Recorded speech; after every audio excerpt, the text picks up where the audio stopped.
છી છી છી છી છી. બસ હવે આવું જ દિલ્હી મેટ્રોમાં જોવાનું બાકી રહી ગયું હતું. ગાડી એની રફતારથી આગળ વધી રહી છે ને ભાઈ એક પછી એક જામ લઈ રહ્યા છે. એમ કહીએ કે શરાબની મોજ માણી રહ્યા છે. અરે ભાઈ શરાબ પીતા હોય તો પછી સાથે બાઇટિંગ તો જોઈએ જ ને.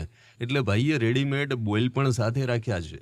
મેટ્રોના હેન્ડલ પર ફટકારી અને તે બોઇલ એગના છોતરા કાઢે છે. ભાઈ પાછું ધ્યાન તો સાથે રાખે જ છે સફાઈનું. તેણે બોઇલના છોતરા નીચે ના ફેંક્યા પણ એક કોથળી સાથે રાખી હતી. તેમાં તેણે બધો જ કચરો નાખ્યો અને ધીરે ધીરે તે તેની મંજિલ તરફ આગળ વધી રહ્યો હતો અને શરાબની મોજ માણી રહ્યો હતો. દિલ્હીમાં ભૂતકાળમાં પણ આવા અનેક શરમજનક દ્રશ્યો જોવા મળ્યા છે. તે પછી અશ્લીલતાના હોય કે આ પ્રકારે મહેફિલના, પણ દિલ્હી મેટ્રોમાં સુરક્ષા કેવી એ આ વાતનો પુરાવો છે કે દિલ્હી મેટ્રોમાં ગમે તેવા દ્રશ્યો જોવા મળી શકે છે.